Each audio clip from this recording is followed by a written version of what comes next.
Hey guys, welcome to Now That's Debatable. This is your host, Fantastic Prasad. We are live and back again, and we have We on YouTube? a guest. Yes, we're on YouTube. Here, interrupting, but yeah, we My have a bad. recurring guest. Welcome back to Niko, who's been on the show before.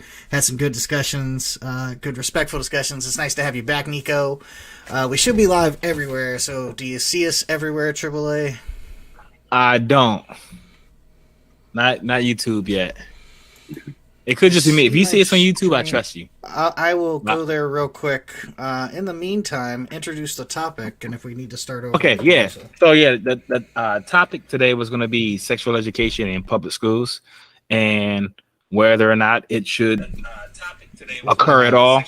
If so, I do see it. If it should occur, like how should it happen? So I guess Niko, if you could give me like just your rundown. So we have a teacher and a school. We can specify public schools, but we just talk about just like education in general. Public, private, doesn't matter. There's a teacher. There are several underage pupils, right? Let's say they're the third graders. Should sex education be a topic at all?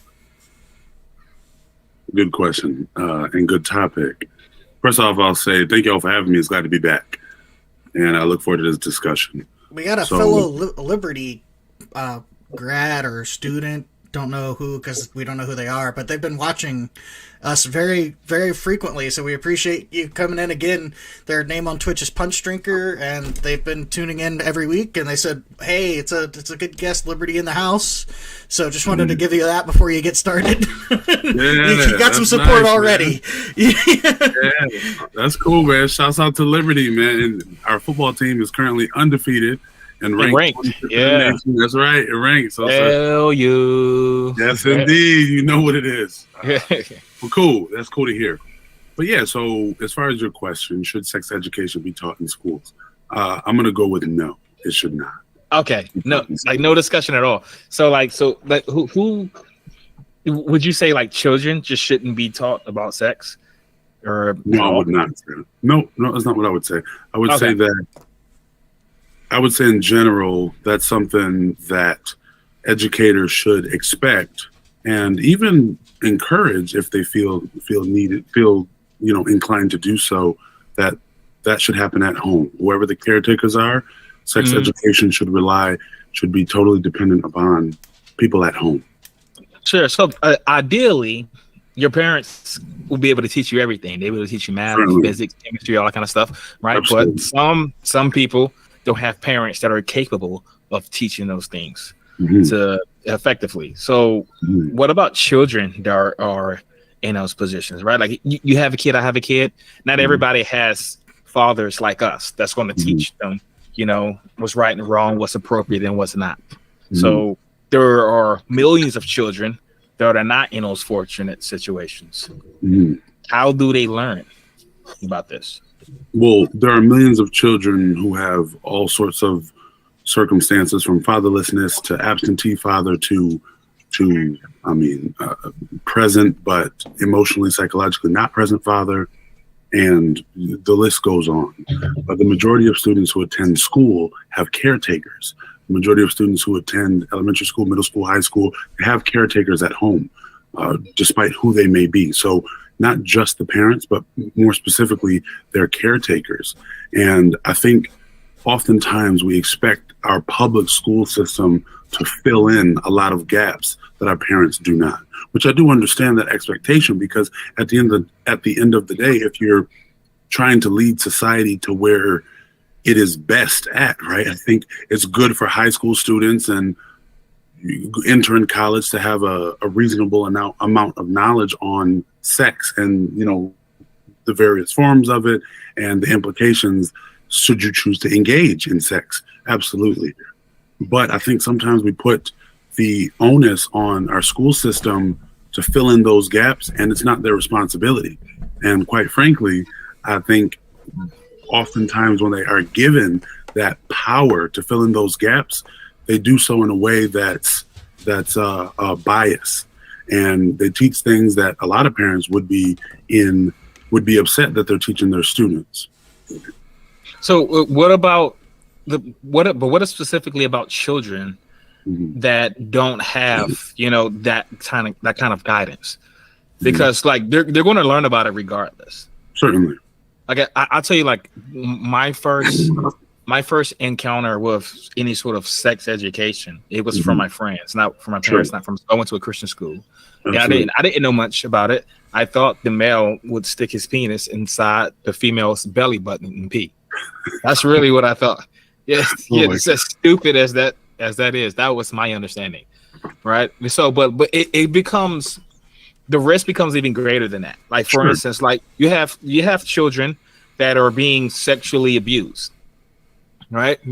They may not know it because they don't have sexual education. Sure. So, like, what about children like that?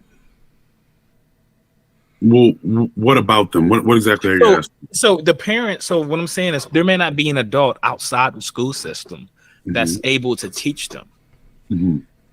So that's why I would think sexual education is important. That's not the only reason, but that's just one of the reasons that not everybody's fortunate enough to have parents or any sort of guardian outside of school that could properly teach them these things.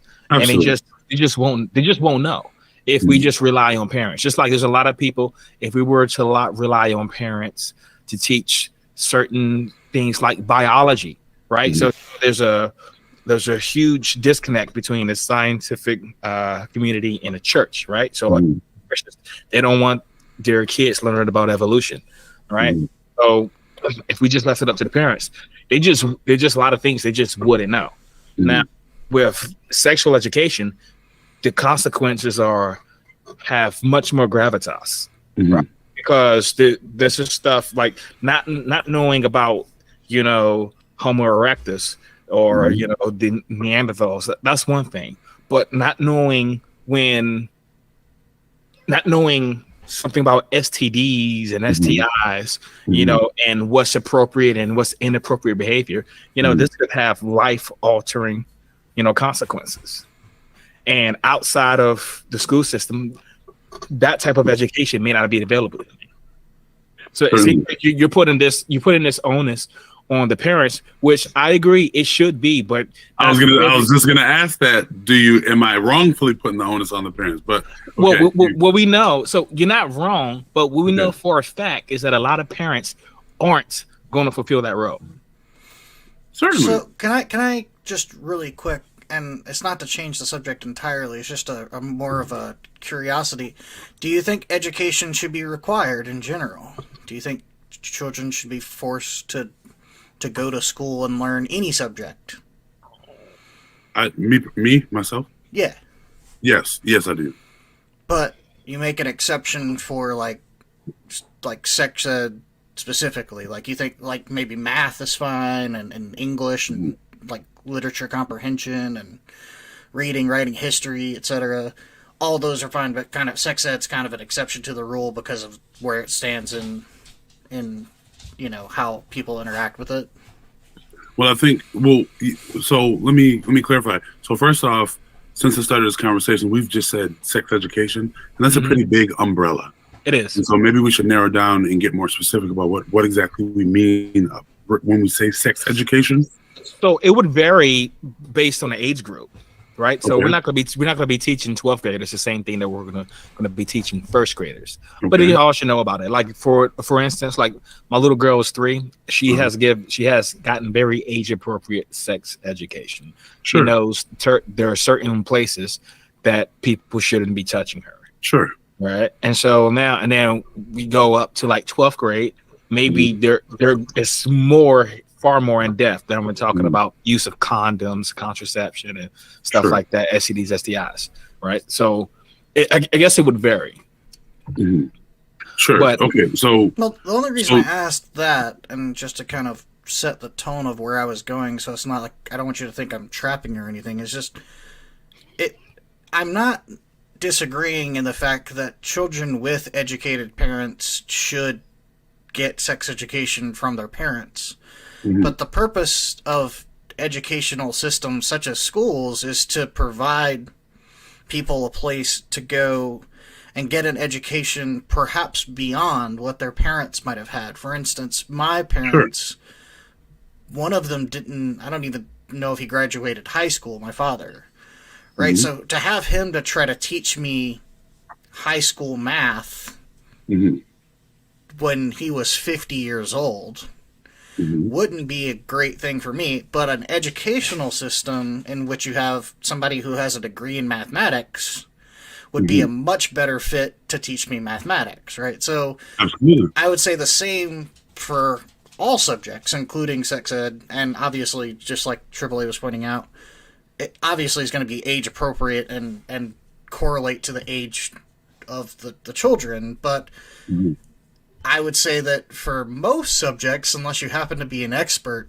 in that subject, a qualified educator is probably a better choice than even a home education. I think the home education should reinforce that. And it should have, obviously, you're going to have your own personal kind of vestment into certain types of education and the way that people kind of take knowledge. But I would much like if it was, if I had a child, which I have no children of my own, so it's a little biased to say in general, but if I had a child of my own and I needed them, to learn like pre-history of, Europe in the 1700s, I mean, like, I got some basics, but, like, a guy who has a degree, a PhD in history in the 1700s is undoubtedly going to be able to teach them a lot more than I am. Certainly, which is why as soon as you mentioned your question, I wanted to be more specific about what we meant by sex education. So now that that's clear, let me kind of go deeper. So yes, I do believe that education is important. I do think that there are more or less experts who have formal education in subjects, and they're better equipped to teach students than a lot of times their parents are, most assuredly. So I think in this conversation, we've included these things in sex education, but let me be specific. So I believe that it's okay for a public school, private school to speak on the anatomy of the human body and biological processes that the human body goes through, which in effect, essentially, could be considered sex education because you're referring to the sexual organs. But I think the extent of sex education, if any, in schools should be on topics and not topics, that's not the word I'm looking for, but it should focus on the objective scientific things that we know about the human body, like anatomy, like what a penis is and what its actual function is, what a vagina is, what its function is, what breasts are, what their function are. And so that should be the extent of sex education in school. That's all I wanted to clarify, because I don't necessarily, and the reason I don't necessarily think, I guess it could, but I don't know if I necessarily consider that sex education because it's more biology, right? So are you opposed to things like teaching, even upwards of like high schoolers about things like contraception and birth control? Would you be opposed to that altogether, especially when it comes to like hormonal regulation in females? Because that's my knee-jerk reaction is no, I would not be opposed to that, just because, again, it deals with the function of the body. So not to have a little sex education lesson here on the podcast, but no, it's like in actuality, there's a substance that exits the penis and enters the vagina. And once those, then a baby comes down the line and what have you. So then because that's an actual biological function, then I think it makes sense to talk about preventative tools that people use, people who are engaged in sexual activity that they use. And so I think, again, I think the line should be drawn. Well, first off, my knee-jerk reaction to should sex education be in schools is no, it should not, because of the slippery slope that it can be. However, it is the things that you can and can't talk about. So if I'm saying that I believe the scientific and biological things should be talked about, period, right? Then it's like, well, is fellatio scientific? Is it right? Yeah, I mean, there is exactly. That's something to be brought up. That's something to be brought up, and talk about the risk associated with that. And the people who know about that risk, they might be less inclined to do it, because some people might think that that's something that comes with no risk at all. I'm like, no, that's actually can be a pretty dangerous thing to do. You know, especially if you don't know that person. Yeah, and I mean, So then, not to get even more into it, but when it comes to like the reverse role, which the technical term is cunnilingus, it can actually be even more dangerous for females, especially for people that don't have the necessary hygiene that comes along with that, or if things aren't taught in or done in a particular order or direction, if you know what I'm saying, without getting too nasty about it. But that can lead to things like STIs and yeast infections and things like that. So even though these are clearly sexual acts, there are undoubted risks that I believe people should be informed of in school. Yeah. Debatable. In school. Okay, so the name of the show. What are you afraid of would happen? Like, what are you afraid of? What's the worst case? Like, let's say slippery slope has come and gone, right? We're at the end. We're at the bottom of the trail, right? And everything has crashed. What do you think's happening at a public school sex education? I think if you have educators encouraging students to engage in certain activities, that would be inappropriate. So that would definitely be inappropriate. But I don't think correct. But that's what I mean when I said slippery slope, because you know it's because you said now we're all the way at the end. We've slid all the way down the slope. Now we're at the bottom, and this is what we arrive at. But here's the thing: it's hard to catch that when it's halfway down the hill. It's hard. But I mean, slippery slopes can be done with anything, right? I mean, so you said there's a slippery slope with chemistry, and you teach children how to make bombs, right? Certainly. So I mean, the way you do it is just you find a age appropriate balance, right? So I guess we would agree that what we want in a world where children become adults and have the most accurate information to make the best choices possible, right?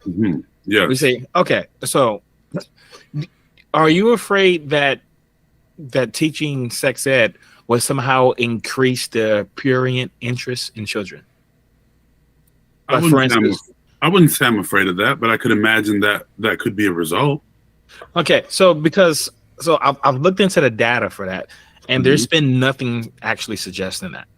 Sure. So like in the places where it's not taught, actually those minors tend to engage in much more reckless sexual activities. And in places where it is mandatory, not just prevalent, but mandatory, they tend to be more responsible.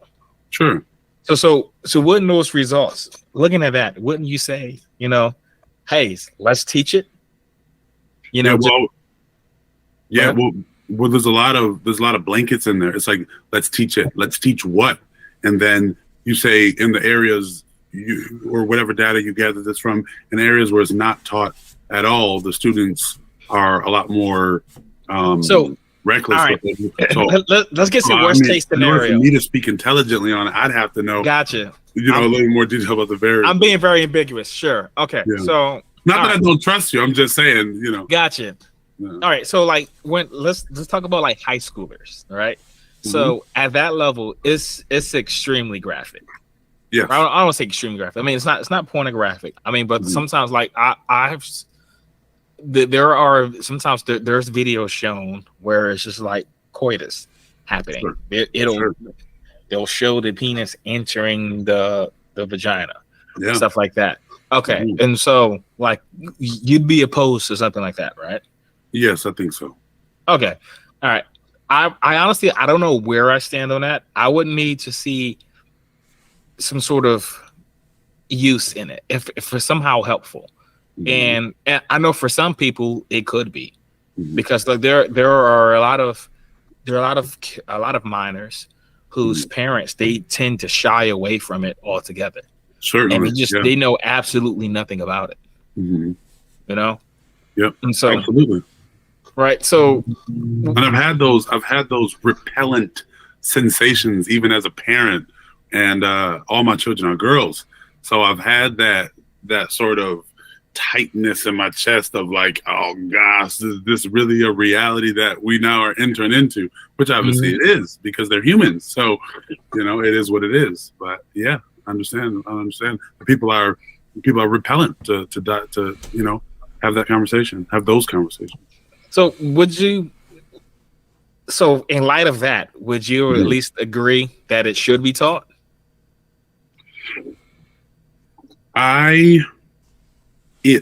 What is it? Sex ed. So like, let's say like age appropriate.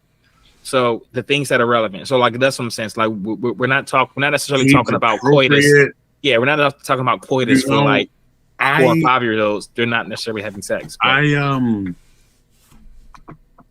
I have witnessed educators and lawmakers co-sign and promote ideologies that I personally ideologies. Okay, all right. So you're probably calling something the ideology that I call. Wait, hold on. No, wait. I have a different point. I'm just saying that promote and support ideologies that ideologies that I would consider to be borderline lunacy, and so I think sex education is a tough one for me to say it should be taught, because what is it? What are we teaching? Who's doing the teaching? And what have we agreed upon that is necessary to be taught? What would you say that has been co-signed that you would label as lunacy? Well, it's not anything to do with sexual education, but it's just there are just things that I think are completely just. Because you be specific about the ideologies. I feel like we're about to go into some trans territory. But like, just go there, man. If I'm wrong. No, I wasn't saying anything about trans territory, but we could go. Okay. We could go in that territory. I would be opposed to something that is crazy being taught to children as truth. Okay, but what specifically? Because I know can I that do something interesting? I know some people. I know politicians who would co-sign some really crazy things about biology and things about physics, right? And so that doesn't mean that those topics should be avoided in school. Like there are politics. The new Speaker of the House, this guy literally believes that a cosmic deity spoke the universe into existence. Okay. Okay. Listen, I'm sorry. If I peek the audio down. He believes that. No way. Yes, he does believe that. And you don't.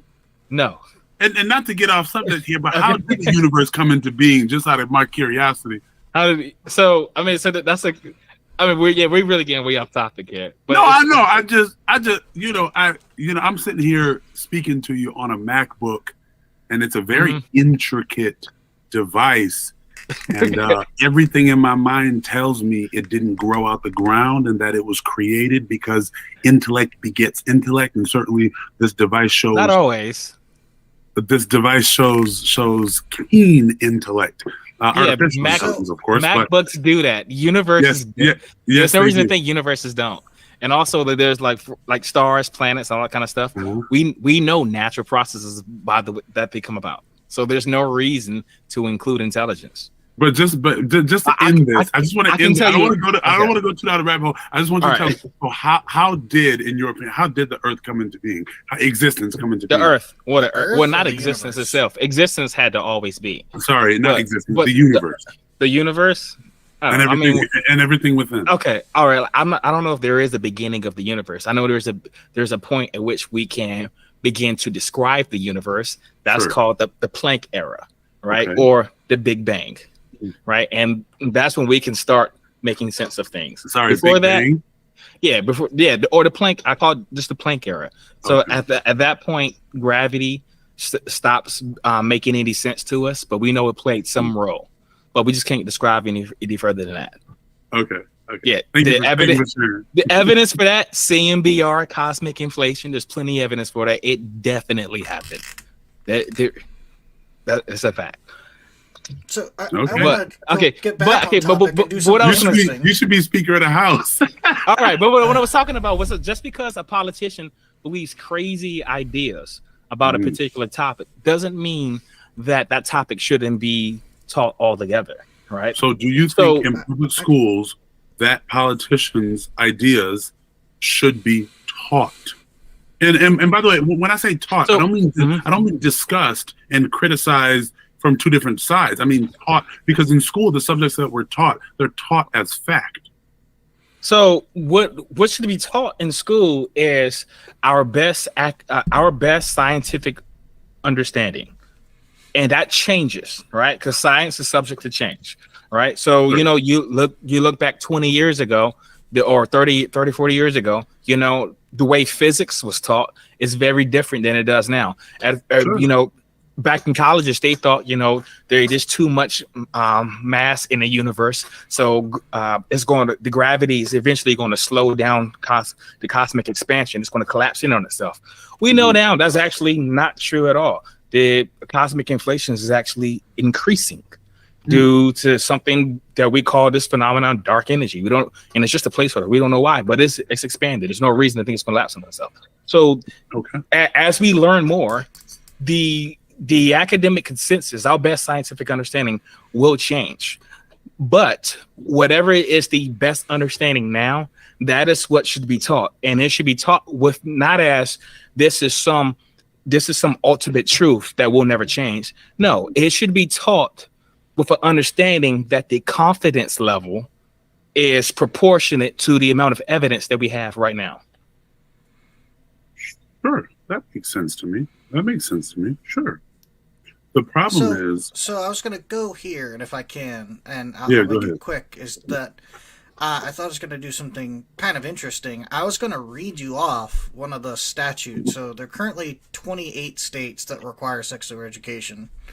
And I was just going to, since they're listed alphabetically, and Arizona is the first on the list, and it's relatively short, I was just going to read you the actual statute and see if you have any opposition to this particular statute. Now, I'm not saying this applies to every state, but to specifically Arizona statute. It says, each school district may provide instruction on HIV and AIDS. At the minimum, instruction shall be medically accurate, age-appropriate, promote abstinence, discourage drug abuse, and dispel myths regarding the transmission of HIV. That is how they define their law on sexual education in Arizona. Okay. There's nothing in there that I heard that I disagree with. And I think some of those points is exactly what I was alluding to. I do think if that's all they have on the books regarding sex education, I mean, I think they could stand to be a tad bit more thorough in as far as what can and can't be taught. But then again, I would understand why lawmakers would avoid doing so. It gets really complicated the more stuff you add into a law. Being a little vague is a good way to kind of set you up for a court case in the future. It's a good... But I like to get back to the ideology thing. Like, can you be specific? No. I think you might be. Well, you might be misunderstanding what I'm saying, though. I'm not. Okay. I'm not referring to a specific ideology that relates to this discussion. I'm just saying, it kind of like how you said about the Speaker of the House. It's just, you know, you think that his opinion on the origin of the universe doesn't make any sense, or is crazy to think that. Well, yes, but so it's not even that is crazy, because there are things that are observational facts that sound crazy to me, right? Certainly. Like, it's a lot of things in quantum mechanics that sound crazy to me, but they're demonstrable facts. Sure. The issue that I have is he's saying it as fact, and there is no data backing up what he says, and that's where I draw the line, right? So if what they're saying, do you believe everything in our existence can be explained with data? No, but if you're going to be teaching it in school as a fact, you need to back it up with data. You need to. Right, but him holding that belief is not the same as teaching it in school. Although I'm sure he would encourage it to be taught in school because he believes it's fact. But the two are not the same, though. Oh yeah. I mean, Definitely, and that's why I thought we're talking specifically about how it's handled, like what type of things are taught in schools, like versus things that are academic consensus or things that you would consider ideology. And there are a lot of things. Now, I don't want to put words in your mouth, but there's a lot of things that are scientific facts that conservatives tend to label as ideologies. Like what? Well, I mean, there's okay. So just about everything and anything to do with trans things, they tend to do that with. They tend to do with a lot of fields in biology, a lot of things. Now you said. So your first half of the sentence where you said you said the first half and then you said, but conservatives tend to label it as ideology. Can you repeat the first half? There are a lot of things that what? There are a lot of things that are based on the best scientific data that we have now, and conservatives tend to label them as ideologies. Completely. If you want to jump down this rabbit hole, I don't want to steer the conversation of the show in the wrong direction. But if you can we go ahead. That a little bit? Let's go. No, I'm asking you, like, what are some things that conservatives label as ideologies that the best scientific data we have states otherwise? Oh, that trans people even exist. Okay. Right. So, like, I mean, there are. I see this on the right all the time. I mean, like, I can sit here and name names if you like, but there are people who are just the. I just heard somebody on the right say that. I thought it was interesting. Yeah, people who are what you want to call their brainchild, or I guess the mouth of the right. They tend to say things like a trans woman is just a dude who thinks he's a man, right? Like stuff like that. They don't want any sort of they don't want any sort of like ideas about transgenderism taught in schools at all, even though it is a demonstrable fact that the youth is dealing with these things. And they think that it'd be better. Like I saw a meme some friend of mine posted on Facebook, and it showed the response to a trans youth. There's a little kid, and he tells his mom, he's like, "Hey mom, I think I'm a girl," and she says, "No, you're not." And I was like, the end of the discussion, and that was showing how that was supposed to be the only appropriate response to that, and that doesn't work, right? That's just like gay conversion stuff, right? And so they call our best scientific means of dealing with stuff like that ideologies, and that's not what it is. Okay, certainly. So, a couple things, just in reference to that meme. Not that a meme is any sort of verifiable, whatever. But so I think, and perhaps I'm not familiar with the meme necessarily. I've seen stuff like that, but perhaps it's alluding to that expression coming from people who do not have any sort of gender dysphoria and who are participating in what's become a very popular perhaps fad. And again, I'm not saying that's what transgenderism is. I'm saying if someone has received that information or felt that they want to express themselves as a woman and they're a boy, or a girl and they're a boy and they're a girl, then I don't think every person who has that expression suffers from gender dysphoria. And so perhaps that's an appropriate response to a certain percentage of people who make an expression like that. I would say that's a never appropriate response. There was no investigation at all. The appropriate investigation should be first and foremost. I do agree, but that would be shutting it down. Like my little girl told me she thought she was a boy. I wouldn't just say no, you're not. And I think that's a good thing. But that is never okay. The appropriate response would be, at minimum, why do you think that? Certainly, and I think that's how I would respond too.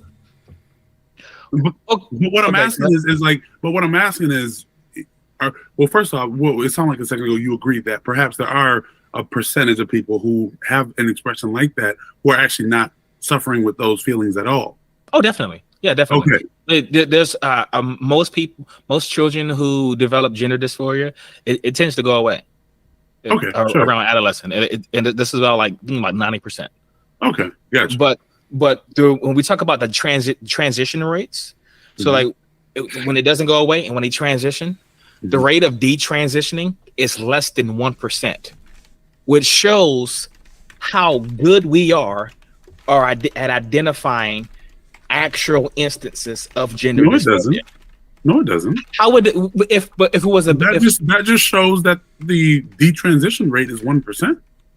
But there could be a number of factors why someone doesn't want to participate or expose themselves to detransitioning, whatever that is. Yeah, and we've looked into that, and there are studies for that. And the number one reason is actually finances, right? I've not looked into those studies, but I'm just saying it is not concrete. But it's not concrete that just because the detransition rate is 1%, therefore the accuracy is 99%. Well, sure. I'm saying it's a very good indication, because if we weren't a very good indication. It seems to be. I don't see how you could look. How could you look at a low detransition rate and think that we're bad at this? There's no way you can calculate the percentage of people who participate in any detransitional process versus the people who want to, wish they would have never transitioned, thought it was a mistake, are now, as a result of their transition, suicidal, depressed, and there's no way you can come. Well, I mean, I shouldn't say there is. You have polls. They have polls because most of these people who when you transition, it's not just like a one-time thing. It's like a broken hand and you can go get fixed. Hey, now you're good, right? This is a lifetime commitment. You have to constantly be getting pumped with the right hormones and taking drugs and all that kind of stuff, right? And so they still have access to these people, and they ask them, how are you feeling? Do you feel like your livelihood has increased? Are you feeling better about yourself? And it goes up. That's the case. And like the vast majority of the instances when this is happening, the cases when they do transition is not because they're unhappy about the transition. Most of the time, it's just finances. They've run out of money, and so they're detransitioning as a result of financial necessity. The second reason, it tends to be pressure from their family and community. Okay. So to me, this would be very indicative of how skillful these specialists are at identifying actual instances of dysphoria. It could be very indicative, but I think you're jumping the gun by saying this is very indicative of some sort of accuracy in people who transition. What do you think a better metric would be? Sorry? What do you think a better metric would be? I don't necessarily have a better metric. I'm just saying that you've jumped the gun. I don't necessarily have a counter methodology to calculate a more accurate statistic for whether or not someone is, psychologically or emotionally or whichever one matters, satisfied with their transition. Would you at least agree that is the best, like that would be the best metric to determine how I will agree that the data is meaningful, but I'm not going to agree that it's meaningful about a specific thing, especially as egregious as saying we've got it right. Like the people who transitioned, they got it right. Like that's a jump. You jumped. That's the thing. I didn't say they got it right. What I said is they're very good at it. You agree there are instances of actual gender dysphoria, and there are instances where the gender dysphoria isn't actual, right? Sure. Yes. Okay. So if they're seeing extremely low detransition rates, wouldn't that be? And also after the transition, the people tend to be better. They experience better life, better mental stability, better happiness, all that kind of stuff. Wouldn't you say that that's probably indicative of them actually having gender dysphoria? It could be, but again, when the word "better" is a person. It's subjective, but that's it's subjective. Of course, it's subjective. But like, if I ask you, I understand it's necessarily. Go ahead. it's subjective by nature. That's what we're dealing with. That's the realm that it's in. I get that, and I don't want to, say, oh, I can't comment on it. It's too subjective. I don't want to take that. But at the same time, I mean, it's just a stretch. It's a stretch. It's a stretch to say these people are better. These people are better, and we can, based on a polling or their response or what have you, we know this to be the case. Sure, but that is the only way you would do it. So that's why if you wanted to talk about, let's say we have people who suffer from depression, right? Now it's a demonstrable fact that you can give people certain types of medication to improve. Sure. Right now, and if you ask them how is your daily experiences after the medication and before, right? And they could tell you, hey, after it, it is better. That is necessarily subjective, right? Because it's their opinion whether or not they feel better. Yes, but I mean, right. That absolutely. That's what I alluded to earlier. Okay, but that doesn't make it unscientific, is what I'm saying. No, I'm not saying that it's unscientific. What I'm saying is that we cannot jump the gun on what the data is telling us. That's what I'm saying. Would you call this an ideology? What an ideology? The idea of being trans. This is what you are afraid of being taught. And it's just one of the things you're afraid. I'm not afraid of it being taught, but yes, I would say it is an ideology. Okay. All right. So this is interesting. And so why do you think it's a ideology? Because I think that why do I think what is an ideology? We get more. So the idea of being trans and yes.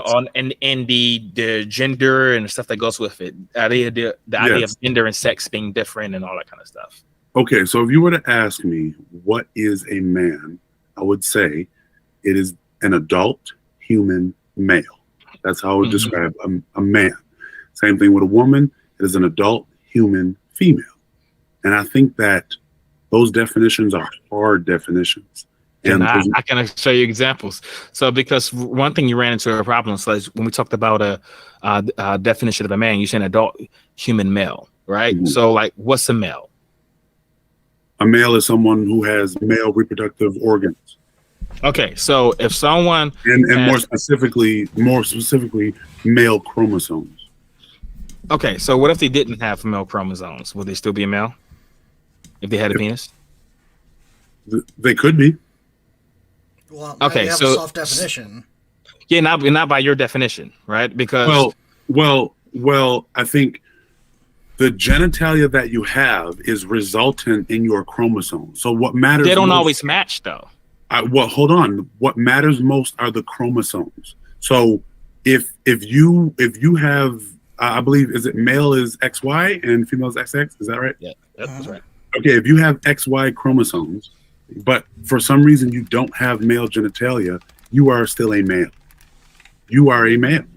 Okay, so you have XY chromosomes, right? Mm-hmm. You have a vagina, uterus, functional fallopian tubes. You have the ability to get pregnant. Mm-hmm. This is not a hypothetical scenario. Mm-hmm. All right, this is something that can happen. All right, you're saying that's a man. I'm saying that scientifically, any human who has XX chromosomes is a female, XY chromosomes is a male. Now, if there are situations where someone with XY chromosomes has a vagina, fallopian tubes, uterus, and can functionally reproduce, I would argue that is a deviation from the norm. Would you agree? And not even a deviation from the norm, an extreme deviation from the norm. It's definitely a deviation from the norm. But here's the thing: I believe I can state factually that humans are born with 10 fingers, even though I myself was born with 12 fingers. It's a deviation. And that's actually true. I was born with 12 fingers. Sure, but what we're talking about is how you classify something. Because here, I'm saying there's a person with XY. They have breasts. Mm-hmm. They have periods. The ability to get pregnant. Mm-hmm. And you're saying that's a man. Based on their genetic. Based on chromosomes. Yeah. So by your definition, men can get pregnant. Men have gotten pregnant. And men have had babies because there have been documented cases of XY chromosomic people having children. as a about adult human. What female. would you say? What would you say in terms of percentages? It's really low. It's exceptionally rare. Dude, but some men can get pregnant. I actually by know the sheer definition. statistic here because I'm a nerd.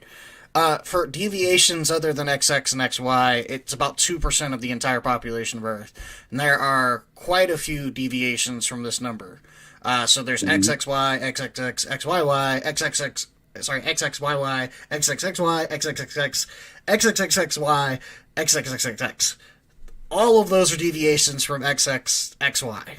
Anything extra or anything that does not fit XXXY is a deviation. It composes about almost 2%. I believe the actual number is 1.7% of all humans.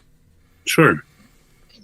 It sounds like so then what? So if you're dividing humans up into males and females, you're leaving men, women, those sort of terms out of it, but just male and female. What are and all those different variations of X and Y chromosomes and their genetic makeup? How do you describe those people?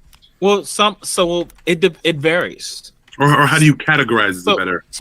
It varies because there are some intersex people that will tell you they're a woman. Okay. And because they look like a woman. I was watching a TED talk today of this female. She was intersex. She was also infertile, but she had breasts. She looked like a female, had long hair. To me, I'd put her in the category as woman, but she wouldn't fit your definition because it sounded like earlier you had said you would categorize a woman as an adult human female, and Correct. It was like you thought you had this definition that would include the entire set of what we would call women and exclude everything that isn't a woman, and it doesn't do that. Reality is gray and fuzzy, and we put boxes around it for our understanding to help make definitions. Sure. And so the definition you thought you had a set definition, and I saw this quote from Matt Walsh. I stand by that definition because when you say the world is gray and fuzzy, there are gray and fuzzy portions of the world, but we give names to items based on the extraordinary consistency within them. That's how we categorize things. That's how we look at people and say black or African American or white or Caucasian is based on consistencies, based on the consistency that they share with, like, my skin tone versus your skin tone versus his skin tone. It's like it's just a way that we categorize. Well, so there's a couple problems with the way you're doing this, and one is that I mean, and this is, I think we pointed out simply for irony, but it is something I'd like you to address, is that by your definition and using chromosomes, you have people that are undoubtedly falling in the category of men that can actually get pregnant and have children. And you have people. Are you saying undoubtedly falling in that category based on my definition? Yeah, based on your definition. Yeah, because you're strictly basing it on chromosomes. And chromosomally, these people are male or female according to how you've defined them. But, like, you know, scientifically and in reality, they can have children, or they can have different organs, and they can produce different gametes, which is the second problem I wanted to bring up, is that that's not how we determine sex in science. We don't determine it based on chromosomes. We determine it based on gamete production. Okay. I remember we talked about this last time we spoke. Yeah. You have those couple big problems with that. And then, like, the third problem is I want you to realize how big 1.7% of 8 billion is. And that's 136 million people. So I get that a lot of people just throw out, like, oh, it's only like a very small number and these are outliers. But something I think, and I'm not blaming you specifically, and I'm not saying that you do this specifically, it's just I get the impression a lot of people that are really far right and I don't even know where you stand on it. I'm just throwing it out here in general. That Sure. people that just throw out, oh, it's a really small number, they're a minority, they're an outlier, don't realize there's 136 million people in this category that have some of the most like in-depth struggle of any person on the planet, and then you're just saying, oh, it's just some small tiny number, like 10 of them in the whole world exist, and in reality there's 136 million people that would fall in this category that are struggling and then getting disregarded by people in the media that are on the far right. They're just getting thrown away like trash. Yeah, And so it's certainly. something I'm not saying you're doing that. Yeah, for sure. And I think regardless of what the number is, 136 million or even less, regardless of what the number is, it shouldn't be discarded. They shouldn't be thrown away. They shouldn't be, I think they should be acknowledged. I think they should be able to live a life that's healthy and happy as best they can. However, I also think what's more important than that is that we as a society, as a planet, as humanity, we have to come to truths. We have to come to things that we all agree, essentially all agree are, okay, this is our reality. And I think the people who fall outside of the spectrum of XX and XY, if they exist, which I know that they do, that's totally fine. And I have nothing against that. I'm not denying their existence. What I'm saying is that with or without their existence, transgenderism is still an ideology. And it's not limited to those people who have that scientific genetic makeup. It's expanded way beyond that. So are you talking about like kind of like people who on Twitter or on various parts of the internet that are changing their gender like every other day, stuff like that? I think, yes, they're included. Okay. So there are definitely people who take advantage of this and go by, different pronouns just for attention, for kicks, right? So like I'm sure there's people that do that, right? But just because there are people who abuse this doesn't make it an ideology. Like, to be clear, when you call it an ideology, are you saying that it's also not a science? No, I'm not saying that it's not. Okay, so it could be. So it could also reflect our best scientific understanding of the topic, but it would still be an ideology. No. There's science within, and there's ideology within. They coexist, and so I'm saying keep the science, reject the ideology. So let's say keep that which can be scientifically proven, repetitively scientifically proven, and reject the ideology. So let's say I'm talking to a bunch of high school students, and there's thousands of them. Some are having these issues, right? Sure. They're male, females, non-binary, etc. Right? So what shouldn't I include in the material to help them? Because let's say we're talking about sex and gender, and we're talking about homosexuality and heterosexuality and transgenderism and cisgenderism. We're going to talk all about that. What shouldn't be included in the topic? Well, I think there's a lot, but just at face value, okay, I would say the notion that any person on this planet simply decides their gender. I don't think that I would agree with that. Because for me, and so that's my point. See, that's where it comes into ideology. That's where I don't know. Away from science. I don't know if people are teaching that though, because so like gender for me is a biological construct, right? It's formed in your brain, and so I never decided to identify as a man, or as a male. So I don't think trans people are doing that either. Like, I don't think someone is deciding to be trans. So it's not just like I'm making this the decision. This is a part of who they are. So the thing that you just described, I'm not sure if that's being taught anywhere.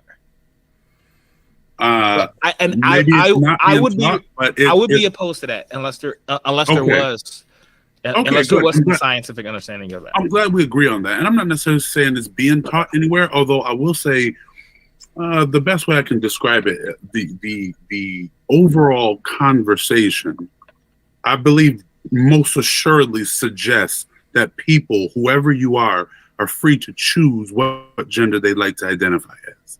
Most sure. assuredly. Okay. I know what you're saying there. All right. I think that's not good.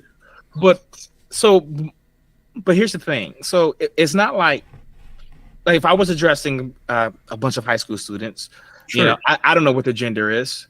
What I would do is I would go in with the understanding that they didn't choose their gender, but they can choose whether or not how they want to reveal that. And so by giving them the latitude of making that decision, you're allowing openness. So it's not like I'm saying, hey, you get to decide whether or not you're a woman.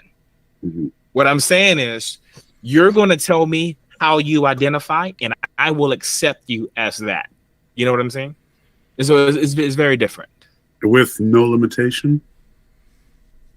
Well, under the context of gender, we're not saying like if somebody wants to say they're a tree or an attack helicopter or something like that. Then, we've seen memes, right? Yeah, for certain stuff like that. So, like, but again, so yeah, without limitation. Well, I guess take me down a rabbit hole. Like I won't put a limitation on it unless I see a reason to do a limitation. But what exactly do you mean by limitation? Well, you said you would accept the gender that they like to identify as. Yes. So, my understanding regarding gender is that they're essentially unlimited. There is no specific set number of genders one could identify as. So no.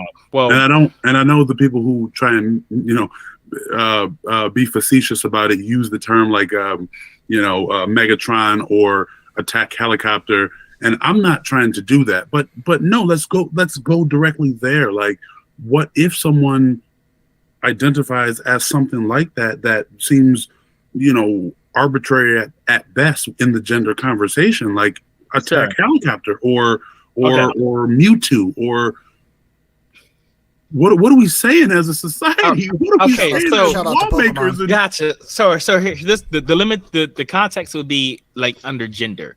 There is no gender that's attack helicopter, right? So I know you. I think you remember.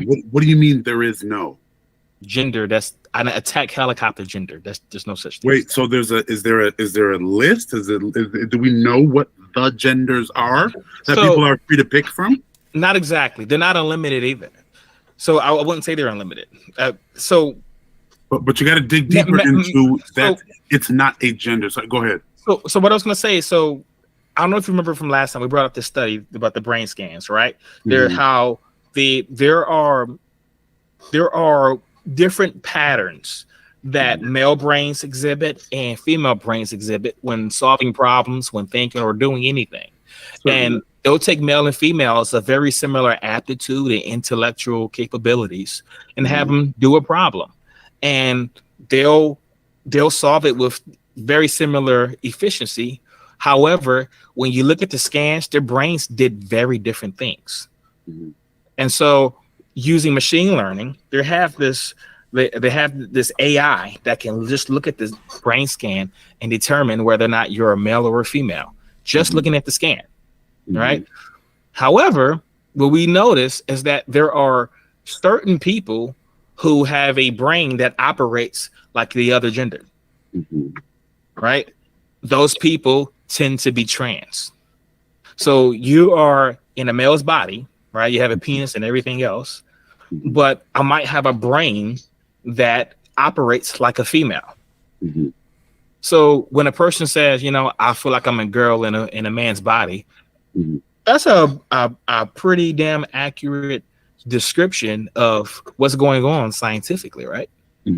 So that's what I'm talking about. And so I wouldn't say there are infinite amount of genders either, because not all male brains have the exact same level of masculinity. They have hyper masculine brains and hyper feminine brains. Mm-hmm. And then most people operate on a spectrum.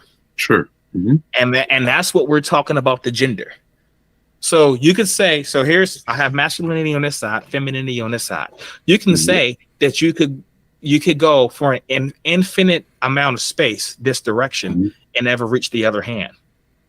So if you want to call that infinite, I mean, be my guest. But I call it is a spectrum. So would you say every gender that someone identifies as has a certain spot on that spectrum that correlates with the gender they identify with? No. So we talk about, this is masculinity, right? I wouldn't say someone over here is a male and then someone like right here who's still far more masculine than feminine and say, oh, they're a different type of male. I wouldn't do that. So no. That's not what I'm asking. I'm saying, do all the genders that people could identify as, do they simultaneously exist somewhere along the spectrum?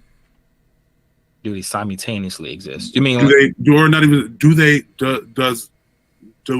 the genders that someone could identify as, do they exist on that spectrum you just described? No, not necessarily, right? So because and that could be because brains are complicated. This is like gender. This isn't, when we talk about gender identity, this isn't something that we've completely figured out, right? Because there are some brains that are super masculine, yet show some properties that tend to be hyper feminine. Yet for the vast majority of them, they're still a very masculine brain. And so that's what I'm saying. And so like using that type of science, bringing that into the classroom. Now, what I just told you, this isn't a matter of ideology. This is what the scientific studies are showing us.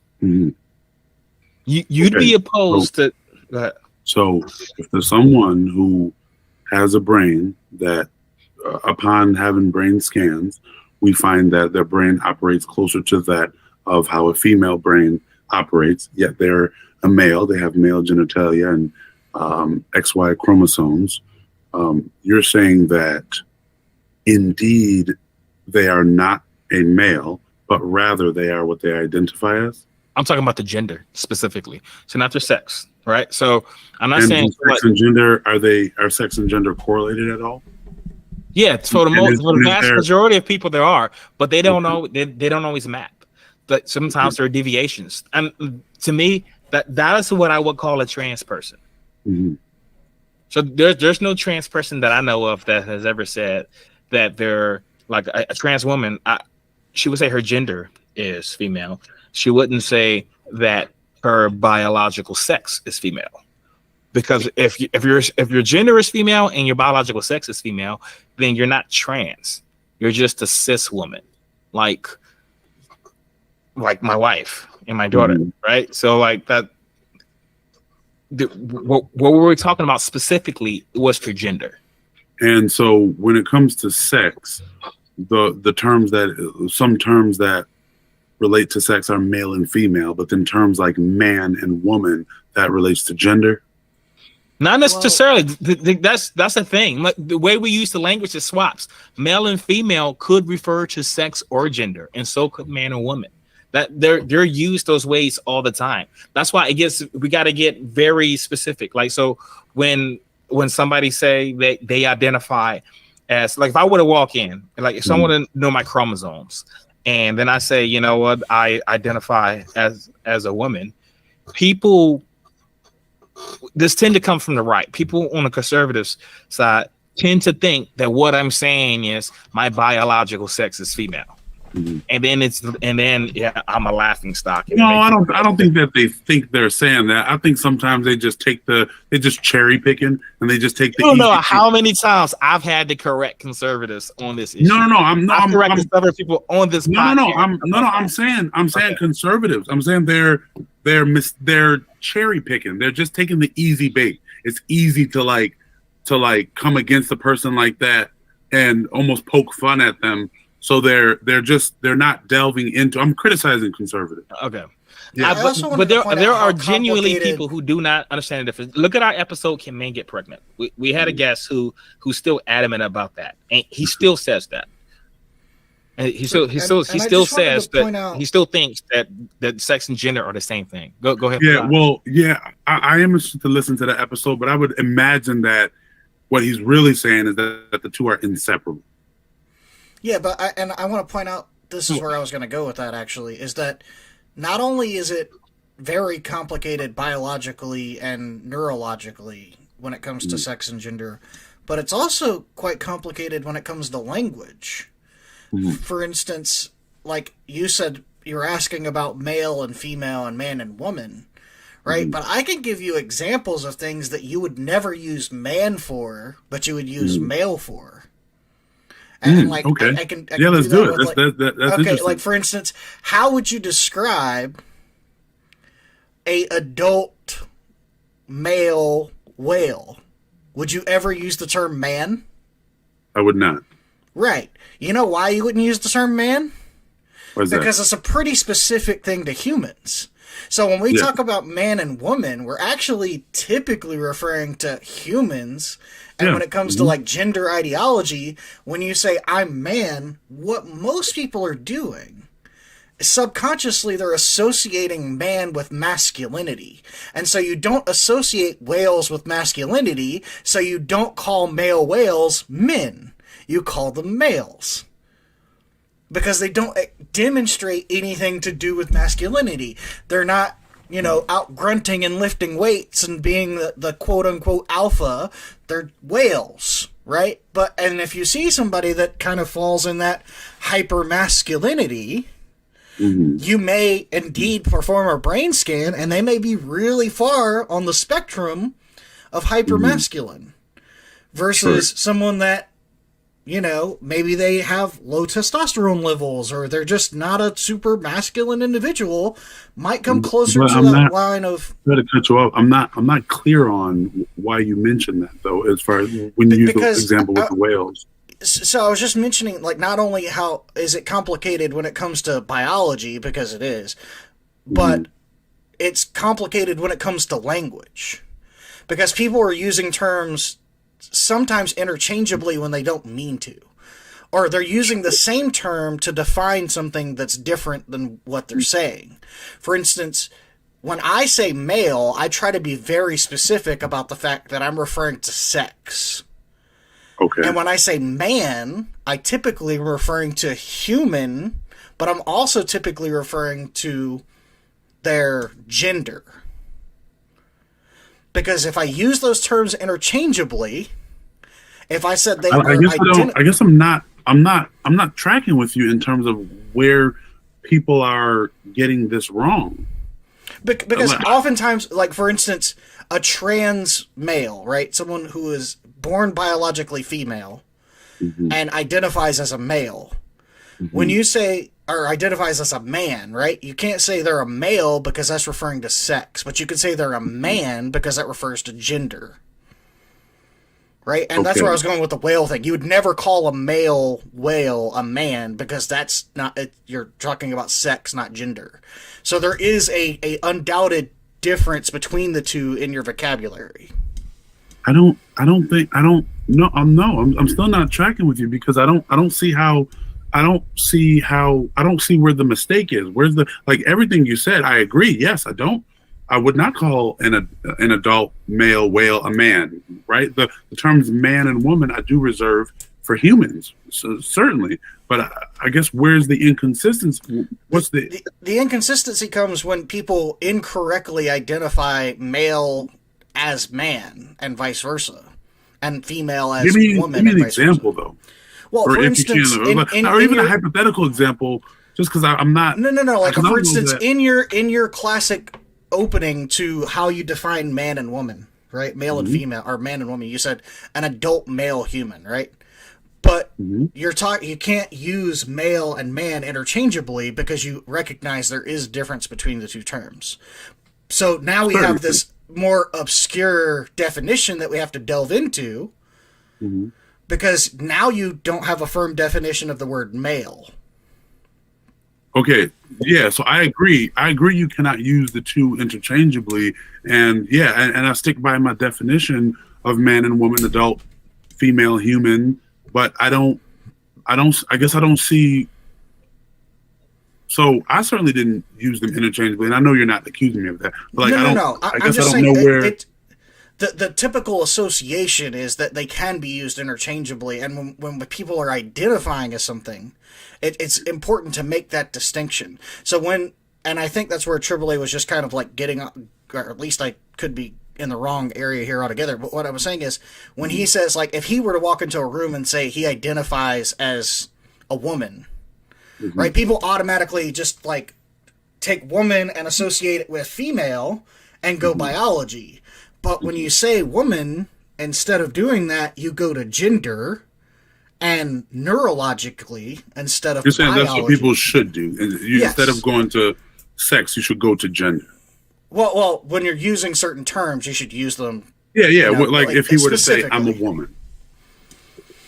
Yeah, I'm just saying, like, the term should be used specifically to Yes. refer to what you're after. Well, I agree with you. They're not interchangeable, but I think even people who say that they're interchangeable, I think honestly they're misspeaking regarding what they actually mean. I think what they really mean is that the two are inseparable, that they're eternally and permanently correlated at such a high clip that you can't have that it makes sense.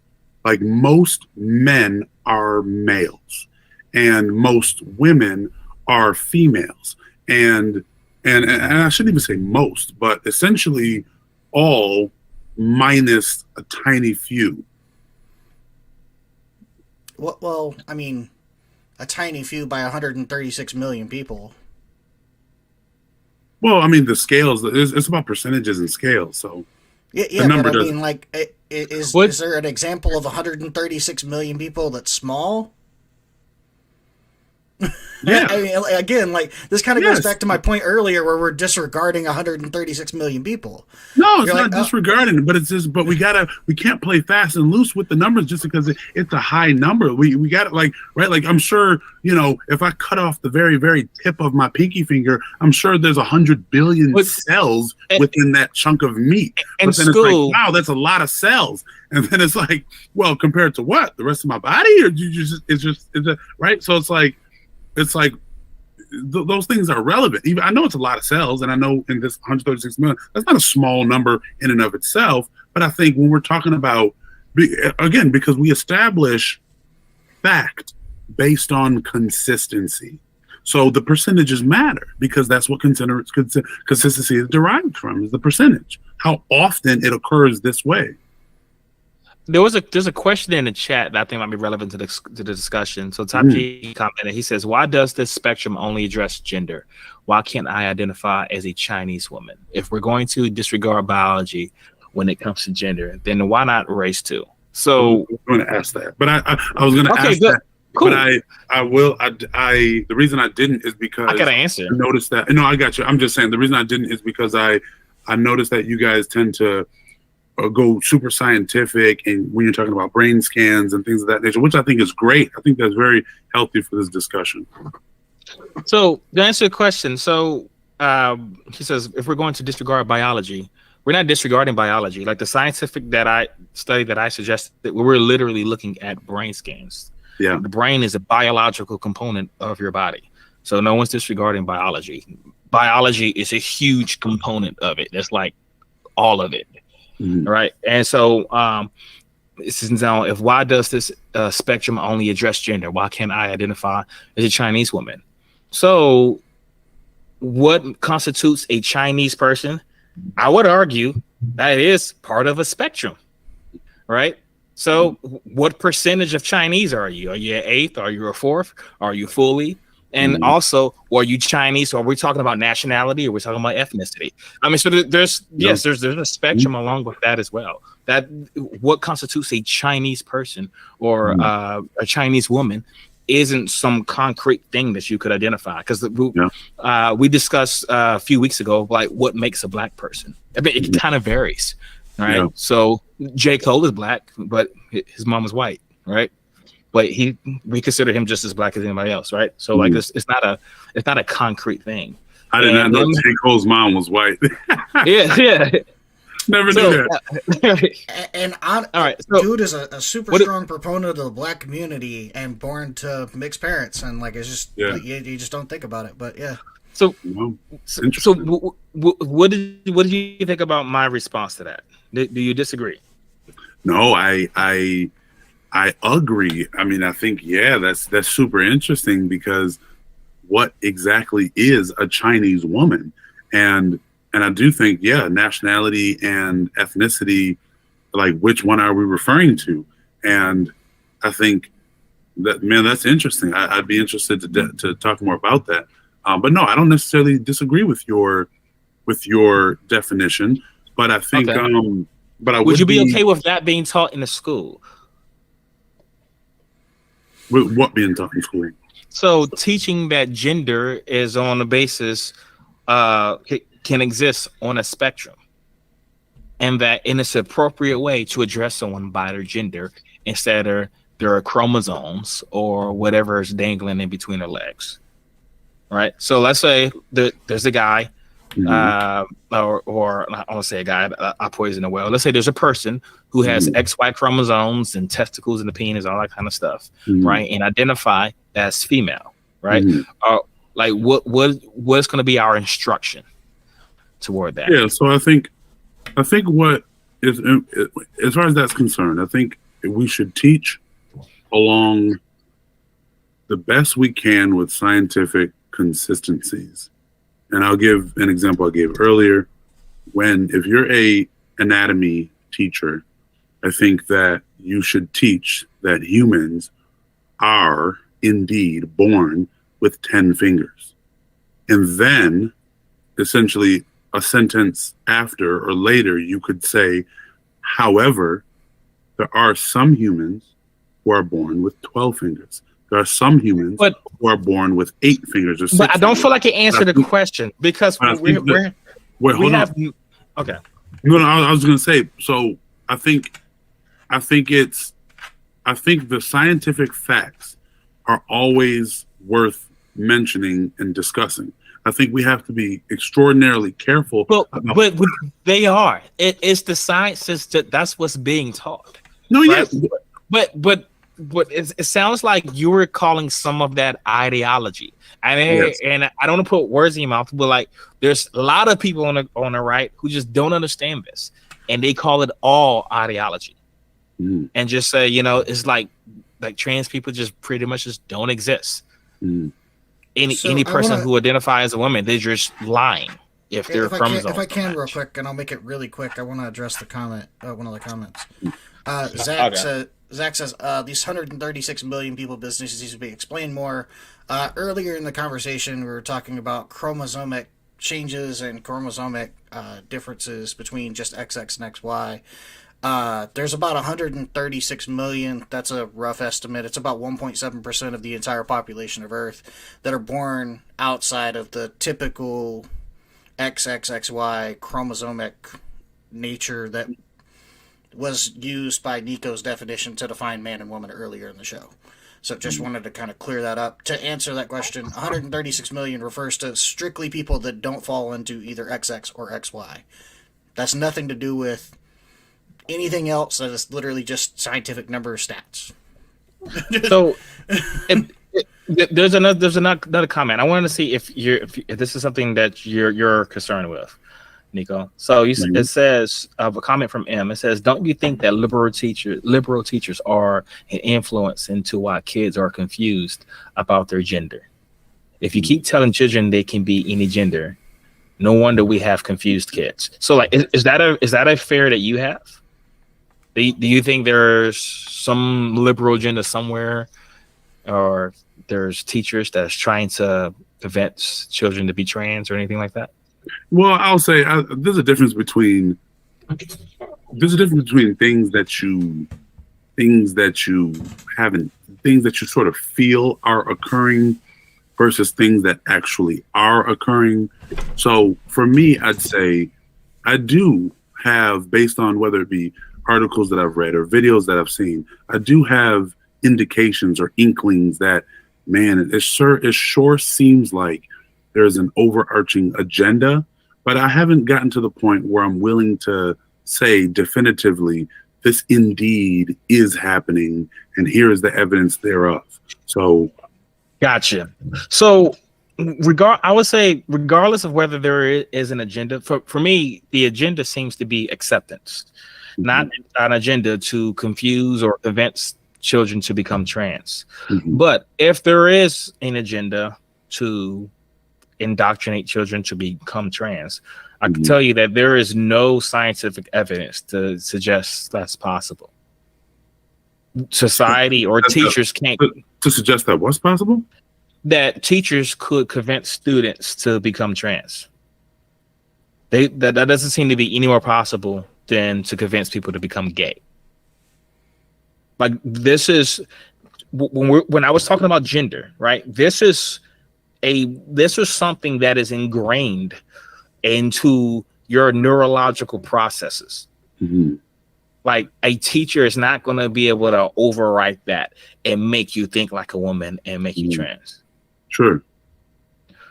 So we're approaching the end of the show.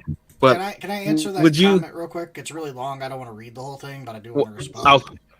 Okay. Can we wait to at least towards the end until we get Niko last words? Yeah. Oh, wait. Well, I was about to ask something. I forgot. What was it? So, you said you were going to ask me, or? Yeah, I was going to ask you something, but I just forgot what it was. So, I think. You were essentially talking about how, I lost my train of thought. Okay, so go ahead. Go ahead, Fasad. Essentially, before I jumped in there and was asking about the comment, you were talking about how gender ideology in schools. We're essentially saying if there is an agenda to kind of push people into it, there's no evidence that a teacher could convince someone to become trans, just like there's no evidence like you could convince someone into being gay or homosexual, right? There's no good evidence that you could kind of talk someone into an ideal or an ideology that they don't possess. And I don't know what his question was, but I think what AAA was pointing out, at least, was that the idea isn't to push like transgenderism on people to say like everyone is trans or that everyone is, whatever. It's just to be more accepting of people that are. I apologize that I made you miss your question, AAA, but I know that's the topic. It's all good. Yeah, all good. So like, I was wanting to just ask you this final thing, then we'll give you last word. Would you, knowing this, if the information is grounded in scientific studies backed by data, would you be opposed to that being taught in school? Sex education, along with the concepts about gender and all that kind of stuff. Well, my initial response would be no. Okay. But I think I would want to dig deeper. I'd want to what is shown by scientific data, and then how do we translate that data into curriculum? What exactly of the data are we teaching? Because if you're a statistician, or not even, but just someone who's familiar with data, you know that it's easy to manipulate data. And so I'm not saying people would, but the reality is people could. And so I would say yes, whatever can be proven undeniably, verifiably with scientific study and research is, and yeah, scientific. Well, I won't go down the rabbit hole, but okay, I'd say yeah. However, with a sharp eye of scrutiny. Okay, there are also people who believe that the reason trans people exist and intersex people exist is a result of a naked guy 6,000 years ago biting a fruit. Now, would you be opposed to that being taught in school? I did not straw man at all. Absolutely not, baby. Okay. All right. And I'll tell you why, man. And we can get into this another time. But one of the things, I love it. Absolutely not, because what you just said, I believe that you're referring to the biblical story of Adam and the origin of sin entering into the universe, or at least the. Never mind, I won't go into that. Yes, because the people calling what I just described, this ideology, the scans, all the data, they're calling that ideology, and they want to teach what I just said. Some naked dude bit of fruit because a snake told him to, right? And that's what happened, right? A serpent, not a snake. A serpent, a snake. Well, okay, whatever you want to go. Okay, it doesn't make it any more scientific. But okay. Yeah, no, that's interesting. I'll say yes, because that's a biblical story, and that's the biblical origin of the world and the origin of sin, and the Bible is indeed true. And so, again, truth. We'd love to have you back on for that. Truth can and should be taught, and the Bible is true, and it's shown itself to be true over thousands of years. And there's only one question that needs to be asked when it comes to the Bible. Was or was not Jesus Christ the human? Was he a liar, or was he lying? And if we can answer that he was not lying, then the whole thing is true. And it stands on the fact that he did not lie at any point in time during his existence on this planet. So, yeah, that could be taught in school, but that's biblical truth, man. Okay. So next time we have you on, I want to talk about that. All right. Let's do it. We will. You will be surprised. Just out of curiosity, and we're not going to go down the rabbit hole. This is more of a yes or no. I promise it's not a long question, and it's not a trap. We're not even going to go down the hole. Are you a biblical inerrantist? Am I who? A biblical inerrantist. What is that? Do you believe that the Bible you said inerrantist? Yeah. Do you believe the Bible is biblical inerrancy? Like, is the Bible true in everything that it says? Yes, it is. Yes, I am. Okay. And yes, it is. This will be a fun conversation when we give it back on. I can't wait. You don't think it's just good for teaching. You think there is nothing wrong with it throughout the book. There is nothing wrong with it throughout the book. Nope. That's correct. Cool. Okay. Are we wrapping up? Highly advise you. Last word. We don't need to go down the hole right now. Oh no! I most assuredly will. Okay. All right. Are we wrapping up now? Yeah, we're wrapping up. Did you already last address word? Always you. Zach's question? Okay, yeah, last word, Niko. Oh yeah, Zach's question real quick. I addressed it in the comments. Zach, you can read through those. The really long and short of that is that we were talking about how Niko's definition of XYXX would be, if you're defining that as man and woman, then there's 136 million people that don't fall in those categories. That's it. I'm not saying anything else to the nature of it or what they identify as or anything else. Just long and short. Also, one quick thing. So Top G comment, he says you guys should have a quick open discussion. I could bring up lots of interesting points that haven't been traversed, maybe. So we'd be down to have an open discussion. Thing is, right now our channel does not generate enough traffic to do something like that. Yeah. We were to start a live, we couldn't guarantee that people would actually be in the comments saying things. But Top G, if you want to come on the show, hit us up, email us, or comment on this video, and we can get on. Yeah. Also, we try to, as you see, we try to answer comments live. So, or not necessarily right in the moment, but if we get a good break, we'll try to answer them. And if it's really important, just tag one of us or mention us, and we'll try to get to it. But other than that, last word of the show goes to Niko. Man, I can't thank you guys enough for bringing me on and having this conversation. These conversations are not easy; they're difficult, and especially when you're dealing with people are emotional, have strong opinions, but I stand firm that the way we move forward is by engaging in these difficult conversations. So always approach them, always attack them. And so I'll give you guys credit for allowing me to come here and do the good, very good discussion. I will say you guys have given me some information and some facts, if you will, that gives me pause, gives me a reason to go back and say, okay, let me read a little bit more, let me study a little bit more, which is exactly what I want. Now, I do have mostly firm beliefs, but I love the fact that you guys stood on what you believed in, and you gave me something. You gave me more information to go back and read about. And even at the end, some of y'all reactions and comments to my biblical, to the biblical, the That's Bible a can of being worms, my friend. That's a can of worms. I can't wait to dive into it, man. So, but no, this is fun. This is good. Someone said you better Awesome, plug man. your TikTok. Someone said what? You better plug your TikTok. Oh yeah. Oh yeah, absolutely, man. For certain. Well, I'll plug a couple things here if y'all don't mind. Absolutely. Yeah, absolutely. So I'm on primarily Instagram, TikTok, and YouTube. My channels that I consider my personal channels about myself, my brand, who I am, is Niko Nice everywhere. Niko Nice.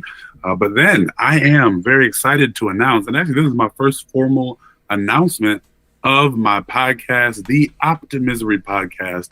We have live shows, we have pre-recorded shows, interesting topics. Majority is male self-improvement or self-improvement in general. But there's a dating segment of our podcast as well that'll be filmed live with a panel of anywhere from 6 to 10 people. Tune in. You can find me on, again, TikTok, Instagram, and YouTube at Optimisery X everywhere. And it's the Optimisery Podcast. So look forward to it. It'll be a lot of fun. And maybe I can have you gentlemen on sometime.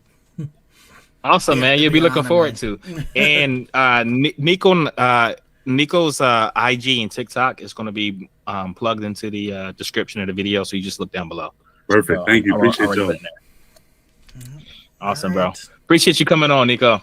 Man, always a pleasure. Always a pleasure. Yeah, man. Triple A, you want to wrap us up? Oh, yeah. Hey, guys, thanks for tuning in. Next week, we're going to be talking about employment and cybersecurity. Very different topic, not controversial, but people have been hitting me up like, hey, I want to get a job in cybersecurity. So we're going to bring up a guest to talk about that topic. So, all right. See y'all.